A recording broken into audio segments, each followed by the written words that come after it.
Cara, você já viu a força que um pica-pau bate a cabeça no tronco?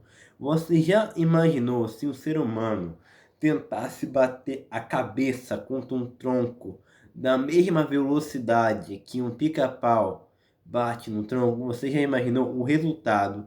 Seria uma lesão grave cerebral em poucos segundos. Se um ser humano fizesse isso, olha aqui, ó. Vamos lá. Durante muito tempo, acreditou-se que os pica-paus eram imunes a concussões. Porém, pesquisas mais recentes mostraram que a história é mais complexa. Alguns estudos sugerem que eles podem sofrer pequenas tensões cerebrais repetidas, mas possuem adaptações anatômicas que reduzem enormemente os danos em comparação com o humano. Um pica-pau pode atingir, né, o tronco de 10 a 20 vezes por segundo, com desacelerações que pode ultrapassar, por exemplo, atingiria 100 G, tá? De aceleração. Uma conclusão em humano, tá?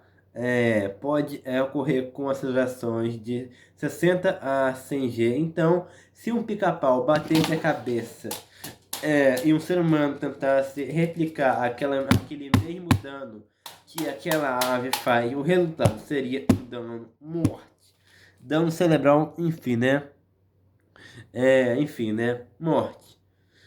Morte imediata se tentássemos replicar o que acontece numa ave, num ser humano.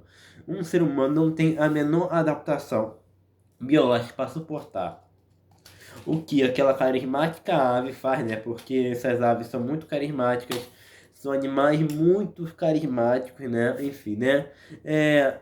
Enfim, né? É, então o ser humano colapsaria muito antes, né? Enfim, acidentes automobilísticos graves frequentemente envolvem valores da mesma ordem de grandeza, tá? Enfim, o impacto é, de 1000 de aceleração na cabeça seria potencialmente fatal, ou causaria uma lesão cerebral devastadora. O bicho. Nossa, bicho, se tu bate na tua cabeça da mesma forma que um pica-pau bate, meu amigo. Enfim, essa ave só sobrevive a isso porque o crânio é muito diferente do nosso. Ele é compacto e especializado para distribuir força. O cérebro é pequeno e ocupa quase todo o espaço interno do crânio. Como há pouco espaço para movimento, o cérebro não balança, né, tanto quanto o humano, né? Tu tem ali o aparelho ilioide, uma estrutura óssea ligada à língua, envolve parte do crânio. Antigamente acreditava-se que funcionava como um cinto de segurança, onde a hipótese é batida, mas pode contribuir para distribuir força, enfim, né? O bico e o músculo do pescoço ajudam a controlar a direção do impacto, né, reduzindo o movimento de rotação. A lesão cerebral mais grave costuma ocorrer justamente porque porque a lesão cerebral mais grave ocorre justamente porque rotações bruscas, como eu posso explicar isso de forma, eu não sou muito bom em física, tem que tomar cuidado com o que eu falo, enfim. As lesões cerebrais mais graves costumam ocorrer justamente por rotações bruscas do cérebro, enfim. Enfim, é basicamente isso, tá? As lesões cerebrais mais graves ocorrem por conta disso. O bico e músculo do pescoço ajudam a controlar a direção do impacto. Na verdade, eu não sou muito bom de física, então eu fico bem, eu pauso o vídeo e fico 3 minutos pensando justamente porque eu tenho medo de falar besteira, tanto que eu dou uma travada, porque física e força de aceleração não é o meu forte. Não é o meu forte, entendeu? Aí eu fico meio receoso de falar, enfim. Um cérebro pequeno possui menos massa. Pela física, quanto menor a massa, menor a inércia durante uma aceleração, enfim, né? Imagine uma gelatina de uma carne, o ser humano gelatina cerebral tem um espaço para se mover e pode se colidir com as paredes da caixa, o crânio, mas o pica-pau já não está muito reduzido e a caixa é menor, reduz esse impacto, tá? É basicamente isso. O cérebro humano tem 1,5 kg, 4,5 e fica suspenso em um líquido dentro do crânio. O cérebro do pica-pau pesa apenas alguns gramas. Enfim, né? É basicamente isso. É, Basicamente isso. Ele tem adaptações, né, para não ter uma convulsão, enfim. Enfim, pessoal, é basicamente, de forma bem leiga e resumida, de forma bem leiga e resumida, sem colocar, sem fazer muito barulho, é basicamente isso, porque o pica-pau não tem uma convulsão, né, enfim. Cara, o cérebro humano, ele é muito sensível a convulsões. O ser humano, ele convulsiona muito facilmente. Já uma ave como o pica-pau, né? Essa ave, ela simplesmente não vai ter o mesmo impacto, né? Essa ave não vai ter o mesmo impacto. Quando essa ave bate ali no tronco para fazer o buraco, enfim, né? Inclusive, o bico do pica-pau é muito interessante, tá? O bico, a anatomia biológica desse ser é muito interessante. Enfim, e se não me engano, a espécie do pica-pau do desenho foi extinta, né? Enfim, é, mas, mas o que eu posso falar mais? É, eu gosto muito dessas aves. Inclusive, o Brasil é muito rico e diverso desses animais, entendeu? É muito rico e diverso. Você tem muitas espécies com relação a isso. É, aqui mesmo tem pica-paus, né? Que se adaptam ao meio urbano. Essas aves incríveis, enfim.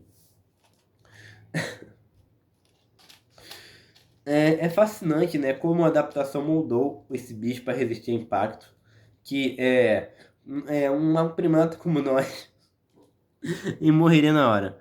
Enfim, o ser humano é muito vulnerável a traumas que podem engatilhar convulsões ou concussões diferentes. O pica-pau possui um verdadeiro kit de abastecimento. Então, lembrando, iode, crânio esponjoso, bico flexível, enfim, né? Espaço subaracnoide reduzido, enfim. É o iode. Lembrando, o iode é a estrutura mais impressionante. Ele tem um osso em forma de fita que nasce nas narinas, passa por debaixo do crânio e envolve toda a cabeça, agindo como um cinto de segurança para o cérebro. Tem um crânio esponjoso. O osso do crânio dele é denso, mas é esponjoso em ponto estratégico, entendeu? Funcionando como um amortecedor que dispersa a energia do impacto. Pelo que eu entendo é basicamente isso, tá? Enfim. Nunca compare a anatomia desse bicho com o humano. O ser humano tem uma anatomia. Nós somos animais diferentes. Eles são aves, meu amigo. Eles são aves. Eles não são mamíferos como nós, enfim. Aí, cara, é interessante que a parte inferior do bico é mais longa que a superior. Pega uma imagem de um pica-pau e você vai ver que a parte inferior do bico é mais longa que a superior, o que ajuda a direcionar a força do impacto para baixo. Longe da caixa craniana e direcionar o impacto é muito inteligente da adaptação fazer isso. E tem aquele espaço sobre a aracnóide, eles quase não tem fluido cérebro espinal livre ao redor do cérebro. Isso significa que o cérebro não tem espaço para chacoalhar dentro do crânio, enfim. É, Cara, e sobre a pica-pau do desenho? Peraí. Eu preciso pesquisar mais sobre esse bicho. Enfim, né? É, o pica-pau do desenho foi inspirado em duas espécies. O pica-pau de topete vermelho, nem me peço para falar o nome científico desse bicho. E o pica-pau de marfim, bico de marfim. O pica-pau de topete vermelho, né, vai muito bem e é comum. Porém, o bico de marfim, parecido com desenho, é considerado uma espécie fantasma. Ele foi declarado extinto oficialmente pelo governo americano recentemente. Embora cientistas e observadores ainda façam expedições na esperança de encontrar algum sobrevivente isolado, enfim, né? E como eu falei, o Brasil tem riqueza. O Brasil é uma potência em biodiversidade de Picideus, né? O nome é Picideus. A família dos pica-paus, Picideus. O nome é Picideus. Enfim, tem muitas espécies aqui, desde diminu até gigante da floresta, né? Até gigante da floresta. Pica-paus grandes e pequenos. Tem o pica-pau do campo, muito comum no Cerrado Sudeste, ao contrário de muitos. Passa muito tempo no chão comendo formigas, enfim, né? Tem o pica-pau rei, um dos maiores do Brasil. Tem um topete vermelho vivo, exuberante, e um tamborelá muito forte. O pica-pauzinho chora, bem menor, adaptado à área de mata mais aberta e pomária, né? E se adaptando muito bem a diferentes biomas da Amazônia e Mata Atlântica. Até o Cerrado do Caatinga, cada um desenvolveu um formato de bico e tamanho ideal para um tipo de árvore ainda disponível, né? Enfim. E nunca se esqueça, tá? Pica-paus Pica-paus não são malignos e nem são bonzinhos, tá? Eles querem sobreviver. Enfim, o desenho do pica-pau dá aquela impressão que o pica-pau é maligno. Ele não é maligno, enfim. É uma criatura criada pelo Logos, né? Enfim. Mas aquilo que eu falo, não existe vilão ou herói na natureza. Ai, tadinho, ele é bonzinho. Ai, tadinho, ele é mau. Não. Não existe maldade. É sobreviver ou morrer. Enfim, né? Ou ele sobrevive, ou ele morre, ou ele luta pela vida dele na ecologia, no ecossistema, ou ele vai ser engolido e vai entrar em decomposição, né? Enfim, é basicamente isso. Não tenha dó no ecossistema. Ai, tadinho, eu não tenho dó de nenhum bicho, porque aquilo ali é um ecossistema. Então o Mikael não tem dó. Enfim, e Mikael também não tem animais. Nossa, eu gosto mais desse animal mais do que desse. Eu gosto de todos os animais, velho. Enfim, desde o pica-pau até cachalote no oceano eu gosto. Enfim, né? Eu não tenho preferência. E quando você estudar ecologia, não coloca sentimento na frente. Ou você vai avacalhar tudo. Ai, tadinho! Ai, tadinho! Ai, tadinho, não fica nessa de tadinho. Enfim, pelo amor de Deus, isso é muito chato.